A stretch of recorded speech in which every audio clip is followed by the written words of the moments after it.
대부분 위스키 주문할 때 이러신 분들이 있어요. 발베니 12년산 주세요? 이 표현은 틀린 표현이에요.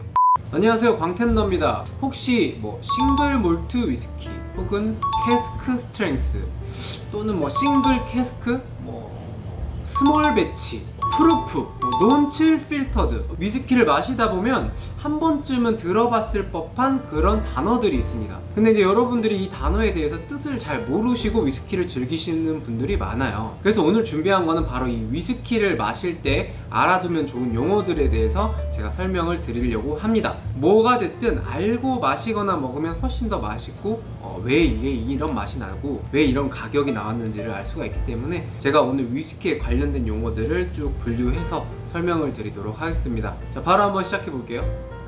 첫 번째는 위스키 제조에 관련된 용어입니다. 일단 위스키가 제조되는 순서는 첫 번째 몰팅 단계입니다. 두 번째 매싱, 우리말로 번역하면 당화 과정이고요. 세 번째 발효, 네 번째는 끓이는 증류, 다섯 번째는 오크통 숙성, 그 다음에 블렌딩이 되겠죠. 그 다음에는 마지막으로 병입된 다음에 위스키가 이제 출시가 됩니다. 이 위스키 제조에서 가장 먼저 알아야 될 단어는 바로 몰트입니다. 몰트. 싱글 몰트 위스키 할 때도 몰트라는 단어가 나오는데 도대체 이 몰트가 뭐냐? 바로 싹을 틔운 보리를 말합니다. 우리말로는 메가라고 해요. 메가. 싹 틔운 보리고, 싹을 틔우는 이유가 뭐냐면 보리가 싹을 틔우면서 당화 효소가 생깁니다. 전분을 당으로 분해해주는 효소가 생기기 때문에 우리가 보리를 싹을 틔워요. 자, 그럼 몰팅은 뭘까요? 몰팅은 바로 메가를 만드는 겁니다. 보리를 2-3일 정도 물에 담근 다음에 한 6일 정도를 이렇게 싹을 틔웁니다. 보리를. 요 싹 틔운 보리는 메가라고 부르죠. 이 메가를 가마에 넣고 석탄이나 혹은 이탄, 이제 이탄을 피트라고 부르는데 뒤에서 설명을 드릴 거고요. 혹은 또 따뜻한 바람으로 이 보리들을 건조를 해줍니다. 건조를 마친 보리를 갈아줘요. 보리 가루가 되는 건데 이 보리 가루를 그리스트라고 부릅니다. 즉 이 몰팅 과정은 보리를 물에 불리고 싹을 틔우고 건조시킨 다음에 갈아주는 단계를 몰팅이라고 합니다. 자, 그럼 여기서 이탄이라는 단어가 나왔는데 이 이탄은 뭐냐면 바로 피트예요. 화석화된 유기물이고 한 수천 년 정도 풀이나 이끼, 나무 같은 것들이 퇴적되면서 쌓인 그 퇴적층을 말하고 이 이탄으로 보리를 건조하게 되면 흔히 우리가 말하는 그 피트한 위스키, 소독약 맛 나는 위스키, 치과 냄새 나는 위스키, 이런 위스키 만들어줍니다. 즉 피트한 위스키, 이 피트한 향은 보리를 건조할 때 생성된 거고 이탄이라는 연료를 썼을 때 만들어지는 향입니다. 이제 두 번째 단계인 매싱, 당화인데요. 보리 가루, 그리스트에다가 한 60도 정도의 뜨거운 물을 1대4 정도 비율로 섞어줘서 이 전분이 당으로 분해가 되는 과정을 바로 매싱이라고 합니다. 그 다음에는 이제 발효 단계인데 이 발효할 때는 당으로 분해된 메가즙이죠. 이 메가즙을 20도 정도로 식힌 다음에 효모를 넣어줍니다. 식혀야 되는 이유는 효모가 살아서 활동할 수 있는 온도가 너무 높으면 안 되기 때문에 식혀준 다음에 효모를 넣고 한 2-3일 정도 발효를 시켜줍니다. 이제 발효가 되면서 이산화탄소와 알코올이 만들어지는 거예요. 이때 이제 생성되는 한 8도 정도의 이 발효주를 워시라고 부릅니다. 그 다음 단계는 바로 증류예요. 이제 발효가 끝난 이 워시를 끓여주는, 즉 가열하는 작업이고 우리가 마실 수 있는 에탄올은 한 78.3도 정도, 약 80도 정도에서 끓습니다. 물은 100도에서 끓죠. 이 끓는 점 차이를 이용해서 우리가 알코올만 뽑아내는 이 과정을 증류라고 합니다. 보통 몰트 위스키는 단식 증류로 생산을 하고요. 그레인 위스키는 연속 증류로 생산을 하게 됩니다. 그 다음에 증류가 끝난 이 위스키를 오크통에 넣고 숙성을 하게 됩니다. 이 오크는 보통 캐스크라고 부르고요. 미국 쪽에서는 배럴이라고 부릅니다.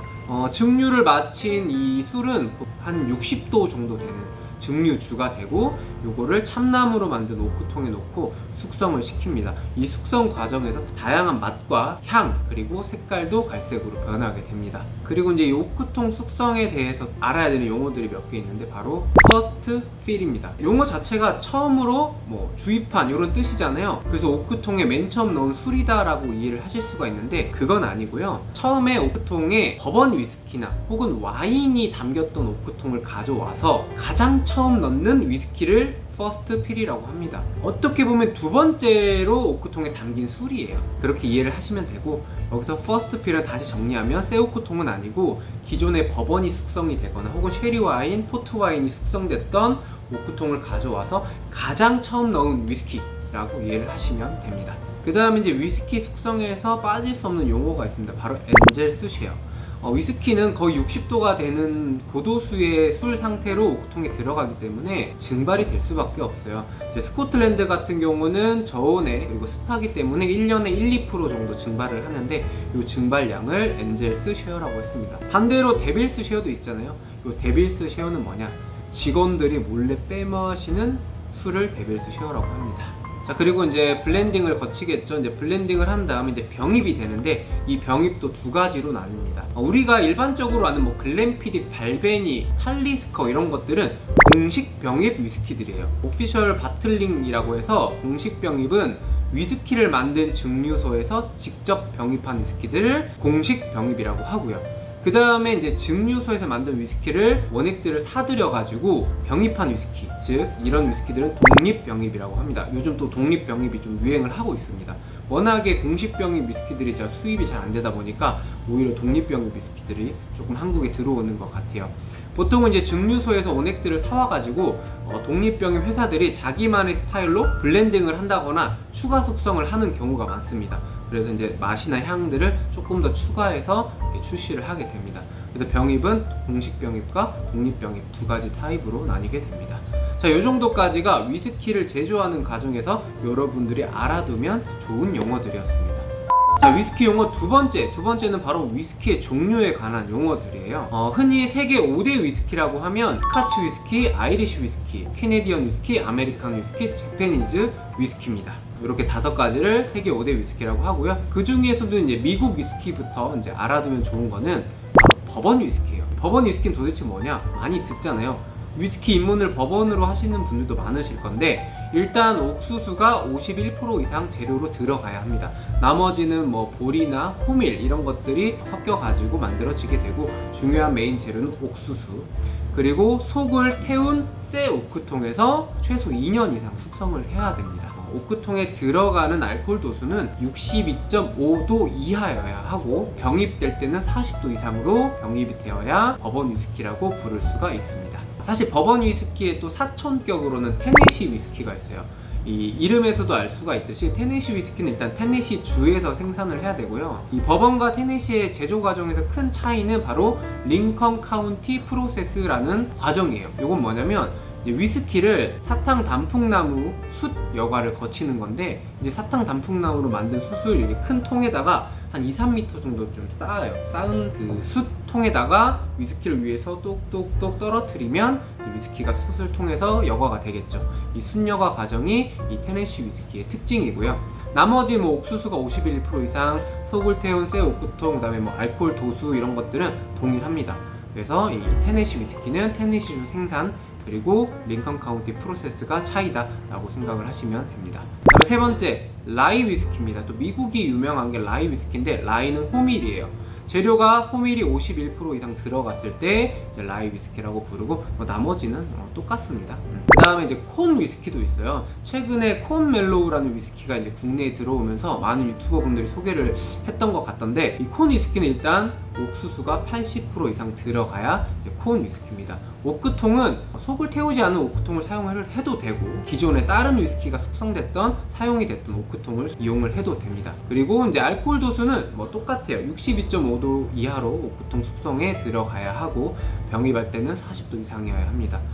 미국을 대표하는 위스키들은 이 정도가 있고요. 뭐 기타 요 분류에 들어가지 못한 위스키들은 대부분 아메리칸 위스키로 빠져서 분류가 됩니다. 보통은 스코틀랜드 위스키를 분류하는 방식이기도 하지만 전 세계적으로 분류하는 방식이에요. 재료와 그리고 제조 방식에 따라서 위스키들을 분류할 수가 있습니다.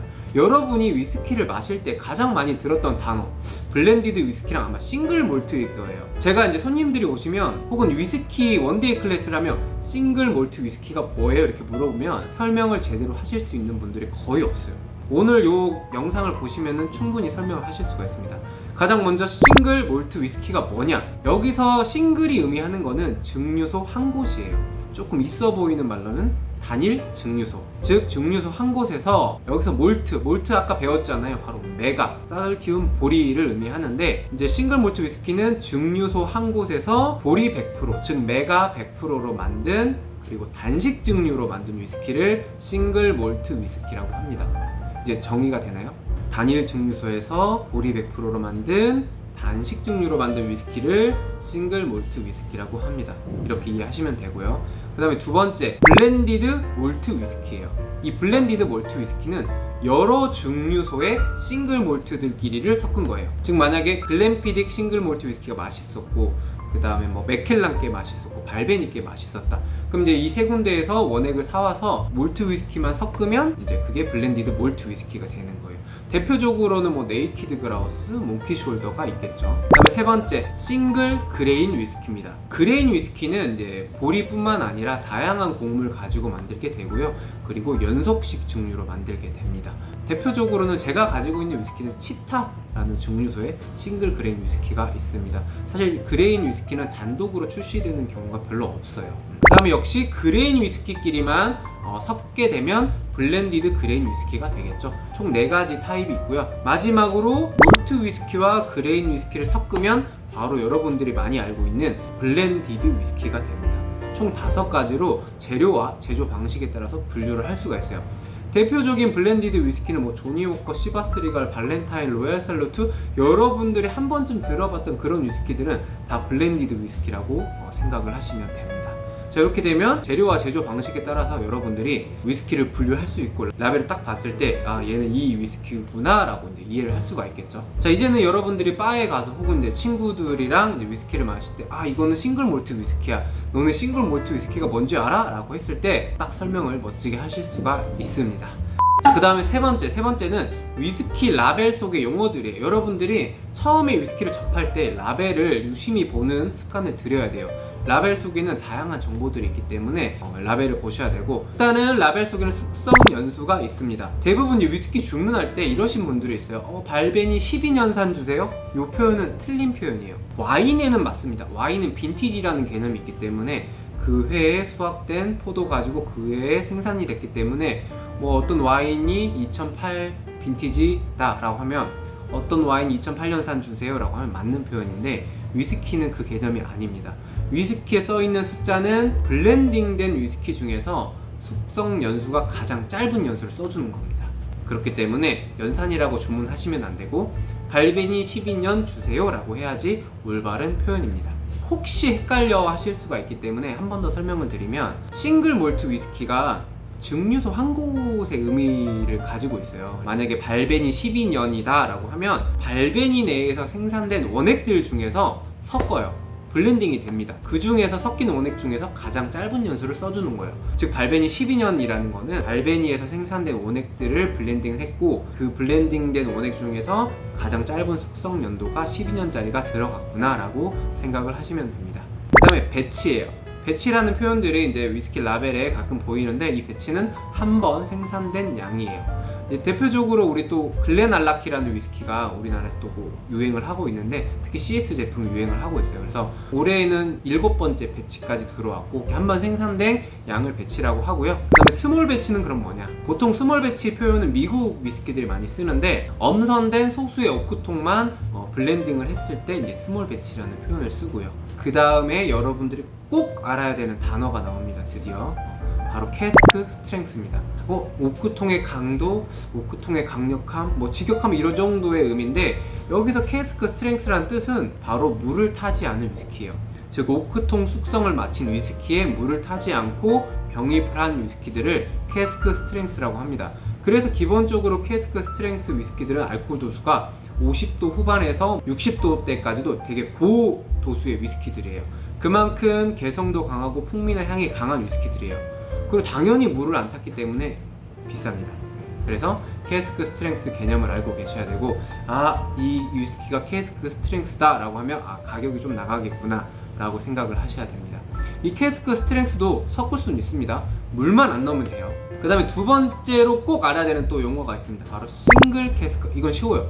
싱글 캐스크 한 개, 그 다음 캐스크 오크통, 즉 오크통 하나라는 뜻이에요. 앞서 그 숙성 연도 이야기할 때도 블렌딩을 한다고 했잖아요. 위스키는 기본적으로 섞습니다. 왜? 균일한 맛과 향을 만들기 위해서. 근데 이 싱글 캐스크는 바로 엄선하고 엄선한 오크통 하나의 의미입니다. 즉 위스키를 만들 때 이 오크통 하나 원액만 쓴 거예요. 다른 원액을 섞지 않고. 그렇기 때문에 이 엄선한 오크통이니까 당연히 비싸고, 그리고 이 오크통 하나에서 나오는 총 양을 알 수가 있잖아요. 우리가 총 몇 병이 나왔고 몇 번째 병인지, 그리고 병입한 날짜도 보통 라벨에 다 기입이 돼 있어요. 그래서 이 싱글 캐스크는 기본적으로 비쌉니다. 그리고 이 싱글 캐스크는 물을 탈 수 있습니다. 캐스크 스트렝스랑 싱글 캐스크는 개념 자체가 다른 거예요. 이걸 헷갈려 하시는 분들이 많습니다. 그리고 캐스크 스트렝스이면서 싱글 캐스크일 수는 있습니다. 오크통 하나에서 원액을 쓰고 그리고 물도 안 탔다, 그러면 이 위스키는 싱글 캐스크이면서 캐스크 스트렝스가 되겠죠. 이 두 개 개념 차이를 헷갈려 하시면 안 되고요. 그 다음에 마찬가지예요. 미국식 표현은 바로 싱글 배럴이라는 표현을 많이 씁니다. 즉 오크통 하나에서 원액을 받아서 병입했다. 미국에서는 싱글 배럴이라는 표현을 쓰고요. 그 다음에 위스키를 제조할 때 기본적으로 넣는 게 캐러멜 색소랑 물이에요. 캐러멜 색소를 넣지 않은 위스키들은 보통 이제 자랑해야 되잖아요. 그래서 내추럴 컬러라고 라벨에 표현을 해주고요. 그리고 이제 기본적으로 위스키에 물을 탄다 그랬잖아요. 이제 물이 위스키랑 만나게 되면 지방산 같은 게 뭉쳐요. 이게 우리가 딱 봤을 때 알갱이처럼 보이는데 일반 사람이 봤을 때 이게 이물질처럼 보일 수가 있어서 위스키는 기본적으로 여과 과정을 거쳐요. 이 지방산들을 좀 더 깨끗하게 걸러내기 위해서는 우리가 냉각을 한 다음에 여과를 거치게 됩니다. 그래서 이제 기본적으로 냉각 여과가 기본인데 위스키를 냉각했다가 다시 이제 상온으로 올리게 되면 온도 변화가 좀 크잖아요. 그래서 맛이나 향이 좀 바뀌지 않나, 그리고 이제 지방산이 걸러지면서 아까 풍미가 조금씩 바뀔 수 있다라는 이제 이야기들이 나오기 때문에 요즘에는 냉각 여과를 하지 않고 상온에서 여과를 하는 위스키들이 꽤 많아졌습니다. 그래서 이제 그런 위스키들은 라벨에 어떻게 표현을 하냐면 논칠 필터드라고 표현이 되어 있어요. 이런 것들은 냉각 여과를 하지 않는 위스키들이고 기본적으로 알코올 도수가 46도 이상입니다. 또 알코올 도수 표현 중에서 퍼센트로 안 나와 있고 프루프 단위로 써 있는 위스키들이 있습니다. 보통 미국 위스키들이 그런 것들이 있는데 대표적으로는 와일드 터키 101, 와일드 터키 101은 프루프 단위예요. 미국식 프루프 단위는 이 프루프를 반띵하면 됩니다. 즉 와일드 터키 101은 알코올 도수가 50.5도예요. 영국식 프루프 단위는 100프루프가 57.1도예요. 다른데 그냥 우리는 편하게 반띵으로 생각을 하시면 됩니다. 영국 쪽에서는 대부분 이제 이 프루프 단위를 잘 쓰지 않기 때문에 그렇게 이해를 하시면 되고, 그 다음에 뭐 더블 캐스크 혹은 뭐 트리플 캐스크 이런 표현들이 써 있는데 이거는 오크통 종류를 2개 혹은 3가지를 사용을 했다라는 뜻이에요. 대표적으로 발벤이 더블우드가 있는데 2가지 오크통을 거쳐서 위스키가 숙성을 됐다라는 뜻입니다. 라벨을 보면 오크통 정보가 써 있습니다. 그래서 라벨을 유심히 보시면 되고, 그 다음에 라프로익 쿼터 캐스크 이렇게 써 있는 경우가 있어요. 이 쿼터 캐스크는 이 쿼터가 이제 4라는 의미를 가지고 있잖아요. 그렇다고 해서 이제 4가지의 오크통을 썼다는 게 아니라 이때 이 쿼터 캐스크는 일반 오크통 사이즈보다 4분의 1이 작은 오크통을 썼다라는 의미예요. 오크통이 작아지면 어떤 장점이 있을까요? 위스키랑 이 오크통이 만나는 면적이 넓어집니다. 그렇기 때문에 숙성이 빨리 되겠죠. 그런 장점이 있습니다. 이런 단어들이 라벨 속에 있어요. 이 밖에도 다양한 단어와 용어들이 있지만 이 정도만 알고 계셔도 충분히 라벨을 읽어낼 수가 있습니다. 자, 마지막으로 기타 이제 여러분들이 알아두면 좋은 용어들을 설명을 드릴 거예요. 우리가 위스키를 마실 때 위스키 잔 이름을 모르고 드시는 분들이 많은데 이 잔 이름은 글렌캐런 잔이라고 부릅니다. 글렌캐런 혹은 글렌캐언 잔이라고 하고 2000년대 초에 위스키 전용으로 개발된 잔이에요. 보통은 이제 위스키 향이 퍼지도록 넓고 위스키 향이 모아지도록 이렇게 좁게 되어 있습니다. 재밌는 거는 우리 위스키 마실 때 30ml 정도 서브가 되잖아요. 옆으로 딱 눕혀놓으면 넘치지 않습니다. 그런 재밌는 것도 있고, 그 다음에 우리가 얼음이랑 같이 마실 때 마시는 요 잔은 올드 패션드 글라스라고 부르고요. 잔은 보통 요 2개 정도만 알고 계시면 되고, 샷잔도 있지만 그 다음에 우리가 마시는 방식에 따라서도 우리가 또 표현을 다르게 합니다. 얼음 없이 그냥 원액만 마시는 요런 방식을 우리가 니트로 마신다고 합니다. 그 다음에 얼음이랑 같이 먹을 때는 온더락으로 마신다고 표현을 합니다. 이렇게 마시는 잔과 마시는 방식에 따라서도 용어를 알려드렸고요. 제가 오늘 설명드린 이 용어만 쭉 알고 있어도 어지간한 친구들한테는 다 아는 척 하실 수가 있습니다. 사실 이거 이외의 용어까지 공부를 하신다는 거는 진짜 위스키 덕후가 되시는 거기 때문에 이 정도만 알고 계시고 구분하실 줄 알아도 충분하다고 봅니다. 제가 오늘 설명드린 용어 중에서 이것만은 오늘은 꼭 기억하면 좋은 거는 바로 싱글 몰트 위스키의 개념, 그리고 캐스크 스트렝스와 싱글 캐스크의 개념, 딱 요거 3개만 알고 계시더라도 여러분들은 충분히 이 영상에서 얻어가신 거라고 생각을 합니다. 자, 오늘은 여기까지.